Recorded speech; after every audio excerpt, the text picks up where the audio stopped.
Close enough to 7:55. Hey, how's it going, everybody? It's me, Comic Crack.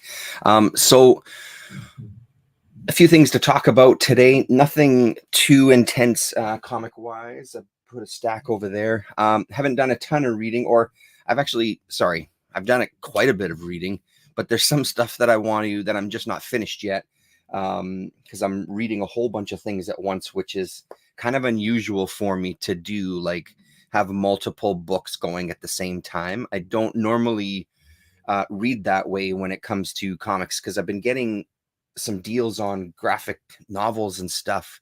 I found a couple for $10 a piece that I can't believe were that cheap.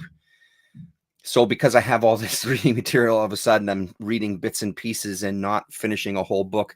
But there are some of the things that I'm going to talk about today with the reading, or that I'll show you with the reading that I do want to save for when I chat with Rasa, which should happen this weekend.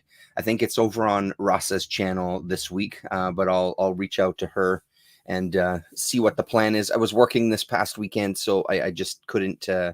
I didn't have time. It's unusually warm here. It is the 6th today as I'm live streaming this. If you're watching this in the future, and there's no snow on the ground, and it was +4 today. For those of you who know Canada, but maybe don't know Winnipeg specifically, it is pretty damn rare that we don't have snow on the ground for Halloween.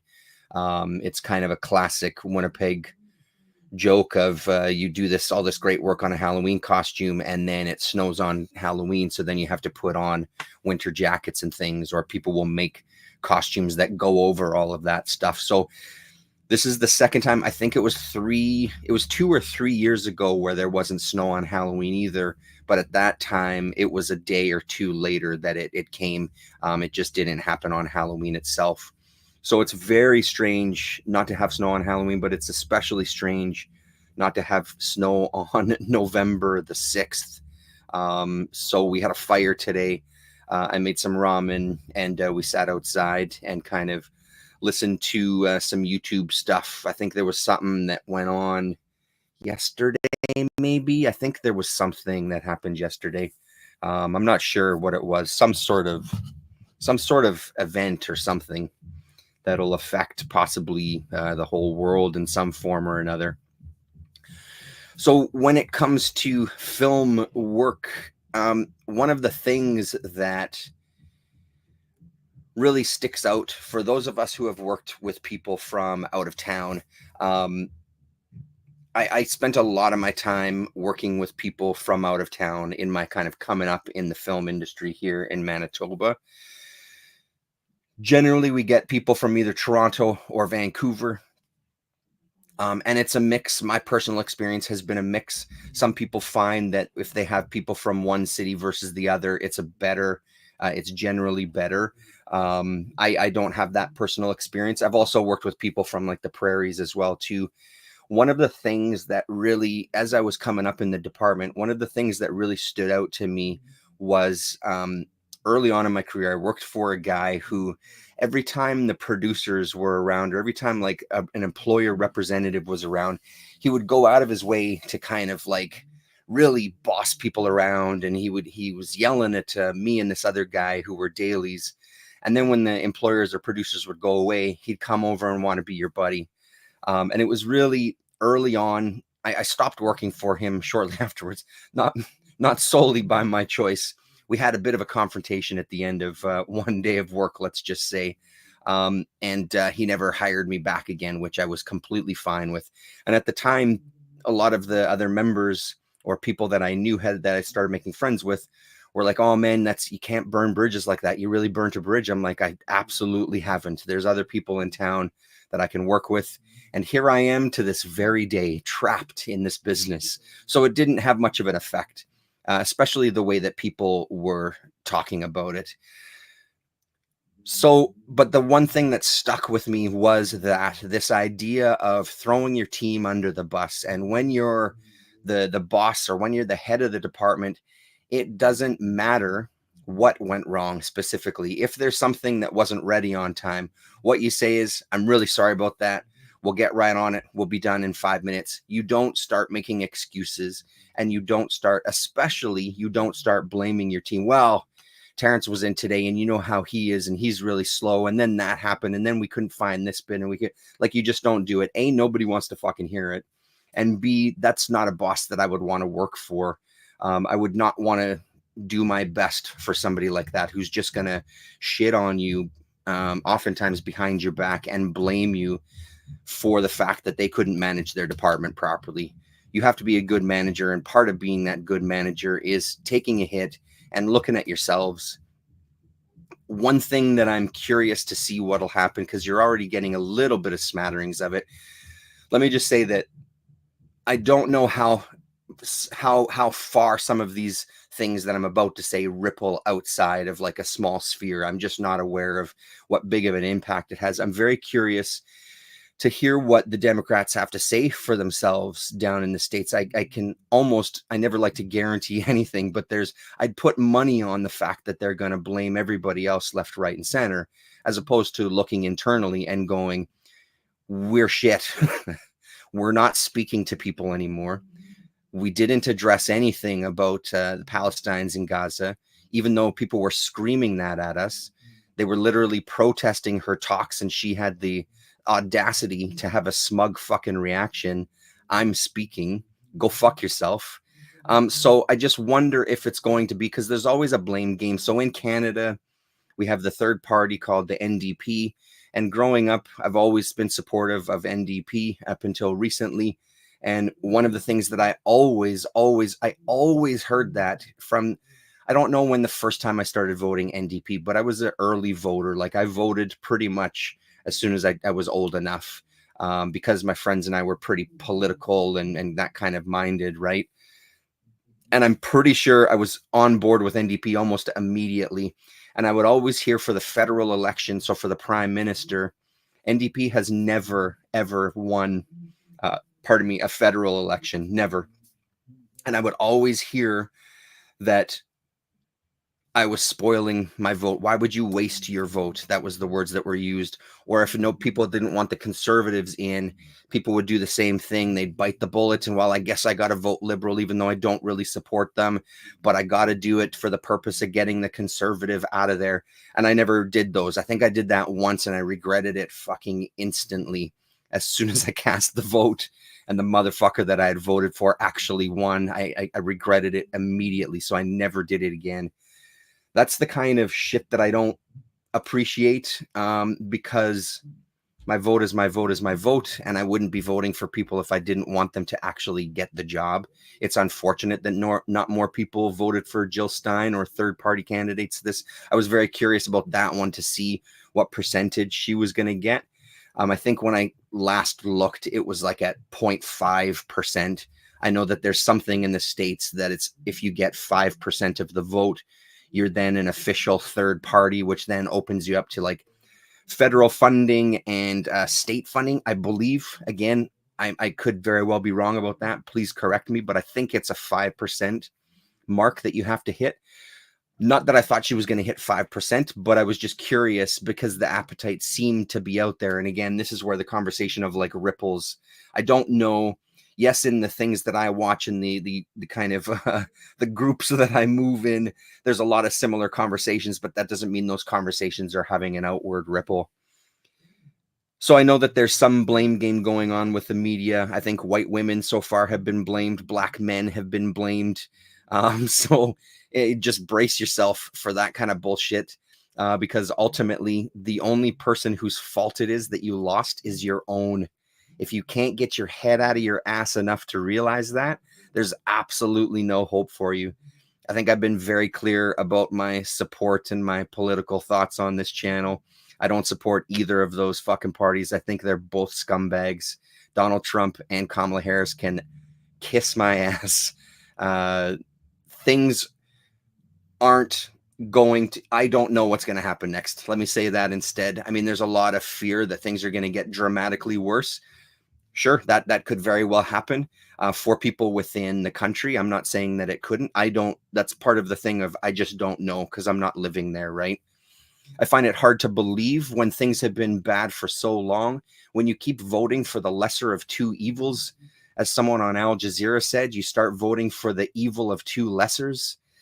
So it's really unfortunate that we seem to be at this point where the vote has happened for the lesser of two evils so consistently, and the Democrats have moved so far to the center that now you're basically voting for two right-leaning parties. One is more extreme than the other, still for sure, but you're not really voting for someone who's left. So, is Jill Stein perfect? Absolutely not. Does she have a bunch of things that I agree with? For sure, she does. And I feel like there's a lot of action to be done then. And then the last thing on this is I was listening to Chris Hedges today on the way back, with the way back home, and he was talking again the same thing. I love hearing some of this stuff. The same thing I've talked about a million times. The power is in labor and getting labor together. So again, the focus on all of this is yes, I totally understand you being scared. I would say grow the fuck up and deal with things like a human being, and whatever you got to do, you got to do. I'm just not convinced that they're going to be as extreme as some people are letting on. I'm not saying it's going to be roses and rainbows either. Don't get me wrong. But from an outsider perspective, things have been going south for the United States for such a long time before Donald Trump, and then including Donald Trump and including Joe Biden and including what potentially could have been Kamala Harris. I don't think Kamala Harris being in there makes things better magically. I also don't think that Donald Trump being in there makes things worse magically. I think that there's still a system in place with checks and balances. And I know what you're saying. He can work around those. He's going to have, because he has more power this time. I understand all of that. I will believe it when I see it. I'm just not convinced that the machinations of the political system will completely devolve. And this is on video, so if something happens, you can come back and say, "Hey, you fuck! This is what you said. Here's the video," and I'll take the L. But I'm not convinced. But again, for sure, I could be wrong. Labor is the way to go, and in this time, yes, it's easy to kind of point the fingers at people. And I think part of what the understanding is that not everybody who supports Trump is a Trump. There are also people in there that are very disenfranchised. They're working class people that have been pushed away from the conversation for a long fucking time. It's the same thing here, which is my problem with the NDP party. Labor is important, and a party that represents labor's needs is fucking crucial. Not the most political, not the most labor friendly president, Joe Biden, who's crushing strikes. That's not friendly to labor. A general strike is what's needed. Labor needs to get together. We need to stop bickering. We need to stop infighting. Everybody just needs to take a fucking deep breath. And I totally understand all that other stuff, but take a goddamn breath and you'll be fine. Because in the meantime, motherfuckers are still getting slaughtered on a daily basis in the rest of the world. And one of the perspectives I enjoyed watching today was there was some Al Jazeera clips that I was watching, and from, can't remember what the other news source was, but they were looking at perspectives from other parts of the world on the American election, and that was really eye-opening. So I would also encourage you to watch a bunch of stuff. You don't have to spend 24/7 watching it, but at least dip your toes into other areas and look for other perspectives. Don't just watch the mainstream if that's what you watch. Don't just watch alternate media or Jimmy Dore if that's what you watch, or God forbid, Russell Brand at this point. Don't just watch some of those people singularly. Watch a variety. Again, I've talked about it before. Ground News is a great resource that tries to its best to give you a more broad spectrum of things, and try to understand people that are voting for the party that you don't like. And fuck me, man. I sure as hell hope it doesn't get any worse, because it's pretty fucking grim out there. Anyway, soapbox over.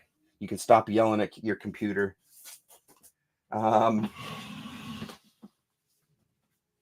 Hey, check this shit out. Herzog Kinski box set. I was looking for Dune Part 2. on Blu-ray. So we have this one place in town that is an incredible music and movie DVDs, Blu-rays. He gets in a lot of obscure stuff. He gets in a lot of oddball stuff. He's got a rack with Vinegar Syndrome stuff, for example, if you know who that is. Arrow Video. He gets a lot of kind of these cult labels in there, but he also buys collections. So super happy to find this 6-disc set. I think it came out in like 2001. I saw these back when they first came out. There's 2 box sets. This one is the stuff that Herzog and Kinski have done together. The beauty with this set was that there's commentary tracks, I think, on 4 movies from Herzog. So we watched Nosferatu. Me and my son watched it. I'm about to watch the commentary track. Nosferatu was so great to see again. There's some amazing imagery in there where they sort of, it's almost like they're recreating some of these silent film stills, and everybody's kind of paused in the frame. It's such a fantastic movie, and Kinski is unbelievable as Dracula in that one. I think he really does a bang up job. So I'm really excited. I'm a huge Herzog fan.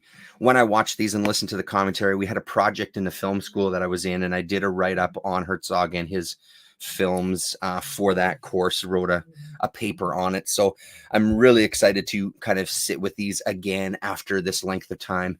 I could listen to Herzog speak for long stretches and be totally fine with it. So really interested in that.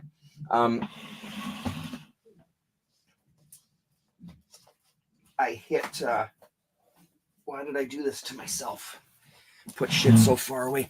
I hit, Fantagraphics had a sale on. They have kind of yearly sales. So I hit up their sale and picked up a few things. That goes over here, actually. I finally picked up this 1-800-GHOSTS. When this came out, I remember there being quite a bit of hubbub about it, and it was one of those books that I always meant to get my hands on, but could never kind of find a copy. I don't think there was anything in the shops here. One of those that I always meant to order online. So I've read only like the first 2 pages just to kind of dip into it a little bit, and I flipped through the book just to look at the art. It looks fantastic. I'm curious what this is about. I have no idea what it's about. It's been so long since I think I've heard anybody talk about it, but really looking forward to that. It's in this bigger size, an unusual format because it's not as wide as like a treasury, but it's about as tall as a treasury, maybe even a little taller. So curious to see what that's going to be like. Looking forward to that. One that I am about halfway through is Parallel Lives by Schrauen, I think is how you pronounce the name. He did this book that people are raving about called Sunday. And if it's anything like this, or like the style of writing or the kind of impact of the writing, I want to get my hands on it for sure. This has been a very interesting read so far. It's a collection of 6, looks like 6 short stories. Yeah, 6 short stories by him. The art is kind of amazing, moving from color to almost this black and white.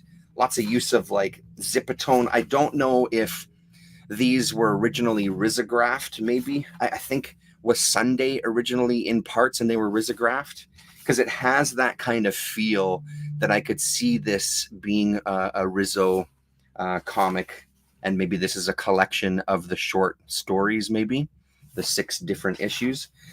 So really interesting, kind of sci-fi, kind of bordering on autobio in that first story. Absurd a little bit, kind of comical. Yeah, really a very unique set of stories in here so far. Like I said, I'm not even this far reading it. I've only read the first 2 stories, I think. But I'm really, really digging it. So I'm looking forward to finishing that one off. And then finally, one that I was reading today and kind of couldn't put down, and kept coming back to it and flipping through it. I must have flipped through this. I don't know how long I spent with this book, but I've spent a lot of time with this book, and I feel like I'm going to be spending more time. I love this book. So there's no Bhanu Pratap. Apologies if I'm pronouncing the name incorrectly. This is Cutting Season, the new book. Bhanu had a book, Mother and Other Stories from Strangers, that I really, really adored. And the main reason was because of the art. So this one has how many short stories? I don't know. There's 16 short stories in here. Some of them are almost like gag strips. They're pretty funny. There's some kind of very abstract, I don't know, like it's so hard. Like there's this romanticism to it, to some of these stories. There's like a horror element to some of the stories. It's a really it's a very unique book, and I found myself, as much as I was enjoying the stories, it's a different type of reading when reading this book. And I spend so much time just on the panels, looking at the choice of shots and camera angles, looking at the way the bodies are being contorted, just looking at the colors on the page and how they work together. It's beautiful. It's really beautiful. And honestly, I'd like to revisit that Mother and Other Stories, because I feel like the color on this one has leveled up since that other book. There's so many vibrant colors that work incredibly well together. As usual, I should have bookmarked, because there was a couple of panels I wanted to focus on that I thought were just outstanding. Yeah, stuff like this was great. This was a good moment where music and a book really started to come together. I'll talk about that album in a second here. Yeah, of course, I'm not going to be able to find anything, but that was the other thing. So I don't often listen to music when I'm reading. And when I do, for the most part, it's kind of instrumental stuff. It's experimental stuff, stuff that I feel sometimes I'll read something and be reminded of an album or a style of music that I feel would go really well. So I'll sort of make the point of almost pairing it together as a background soundtrack. Today's was just a complete fluke. It wasn't anything that triggered listening to this specific album by a guy named Richard Scott. I just have been listening to some of my records again recently, and this was a good one here. Hey baby, check out the moon. Revisiting some of my albums and kind of getting them on the turntable again after a long time. And this one just completely blew me away. It worked so well. I made a little video and posted it on Twitter, and Bhanu himself was kind enough to retweet that. So if you do want to see that, it is out there. So this is the album. It's called Several Circles by a guy named Richard Scott. And one of the things that really catches my attention about this is it's mastered by a guy named Rashad Becker. Rashad Becker has done a lot of mastering for, I think, like techno and drum and bass and dance music stuff, but he also has a couple of albums under his own name that are just incredible listens. They're almost alive. It's almost like a snapshot from some nature program, but it's all using synthesizers. So him mastering this, actually, I won't open this up. I'll show you the Bandcamp page. I'll put the link for the Bandcamp page in this video as well. Let's see here. Share screen. Ta-da. So where it started sinking in for me was this one, number 2 here, called Soft Grid. And that was the segment of the album that I had. Oh, hey, look, I have a cart full Don't think I'm getting that. Looks like some Merzbow stuff. That's where it really started sinking in for me, that and how well it was pairing up together, because it's these compositions, again, synth based, so synthesis based. But again, the mastering on it and the volume I was playing it with, it's especially that second track. It almost has this structure of a quote unquote regular song, but it's so disjointed and kind of stubborn and stumbling that it worked with the panel layouts and the body contortions and things. I thought it was a uh, real nice moment. It's amazing when that stuff happens. So Richard Scott, Several Circles. It looks like you can still buy the vinyl version. There's a CD version. And of course, there's always a digital album as well. So my vinyl version on that first record, there's a couple of spots where it was skipping, which is a bit disappointing. I did give it a good clean before I played it, so there must be some gouges in there from a previous listen. Amazing album, though. Really, really great. Check out Richard Scott. And of course, check out Cutting Season as well. And then finally for tonight, I'll just show you the couple of books that I got. My elbow is dying, bruh.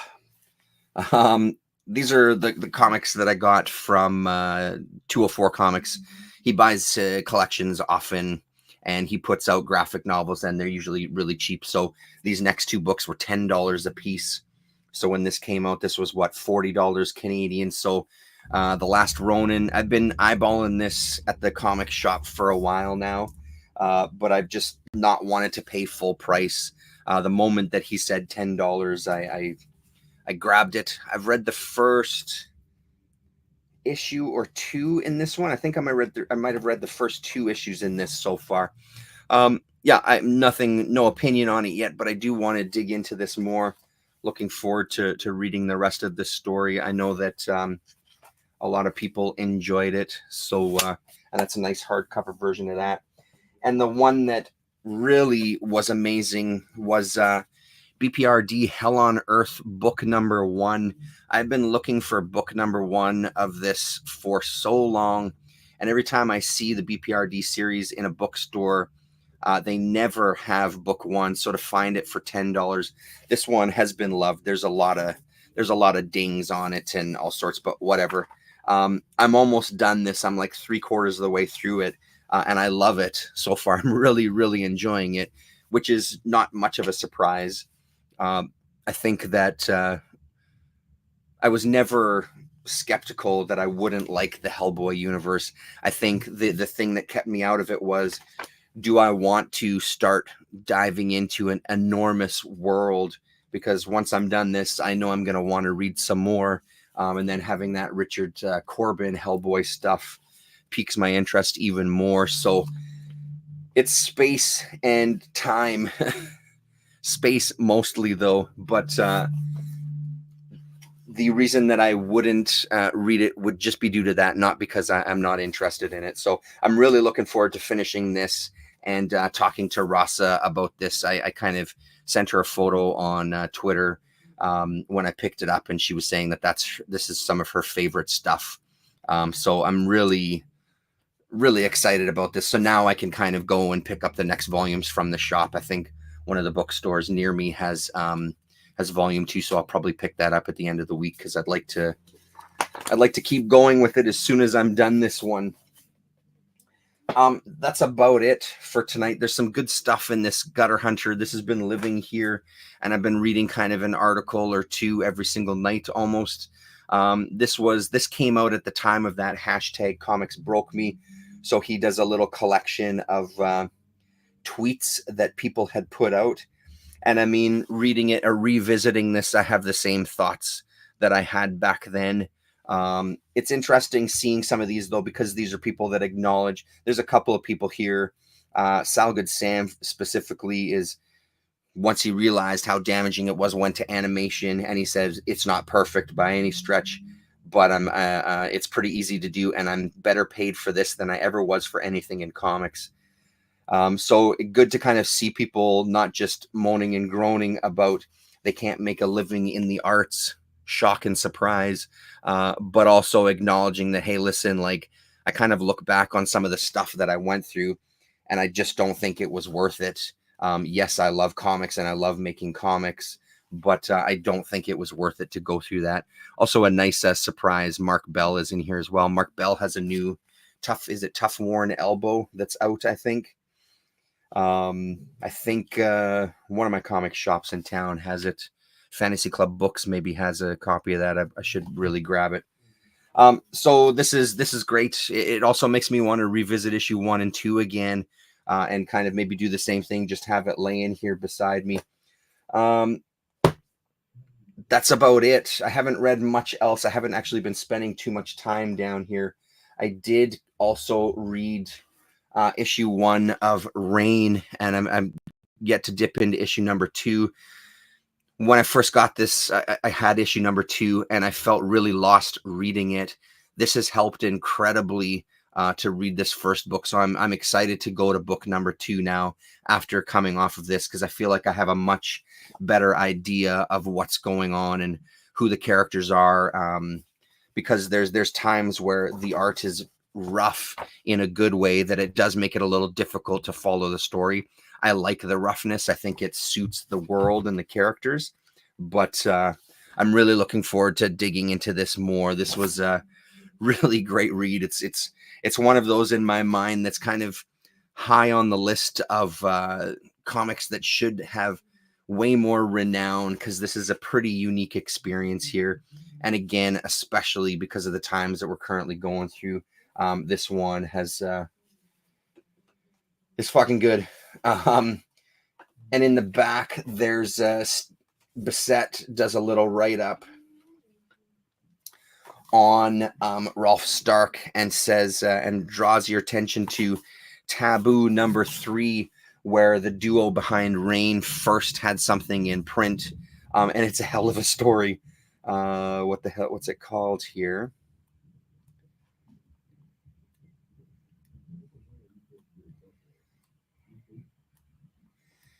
Here it is here. Love in the Afternoon is what it's called, and immediately Rolf's art stands out. It's a lot more polished in this one, though, so it makes me think that it was a choice to kind of portray things in Rain the way he was, because it feels like there's a lot more crispness to this story than in Rain. So yeah, really, really great stuff. Absolutely fits in with Taboo. But once I've read more Rain, we'll probably do a video where we talk about all of it, and we'll go into the stuff in a little more detail, because I won't be able to do it justice right now. So right on, everybody. That's it. Hang in there. Keep it together. Take care of each other. Join a fucking union. And again, really try to choose words, really try to come from a place of understanding people who have voted for the other side of the political aisle. We need to stop being used against each other as weapons to keep all of us down. We need to all figure shit out so we can all step up together and actually force some changes, because at this point, it's not coming without pressure from us. And I just don't think that parties like the Democrats losing this election will send a message enough that they'll actually hear it. I think they'll still be in blame mode, and they'll still be in defensive mode. So we need to rectify that. That was an excellent message to send, though, in my opinion. Especially funding a genocide it can't go unpunished in my mind. It just can't. You can't automatically put someone in place and just expect that everybody's going to come along with you, who never even had a say in Kamala being the presidential nominee, right? So all of that stuff feeds into it. Try to understand when people are talking to you about stuff too. We were talking to my wife's brother, and different political perspective, but was able to find some conversation and some common ground. So I do think it's possible. Yeah, it just takes a bit of work, right? So, and you have to want it. You can't say that you want a conversation and then scream over top of somebody whenever they start telling you their point. That's not a conversation. That's just a waste of everybody's time. Right on, everybody. We'll see you next weekend, probably. Okay, take it easy.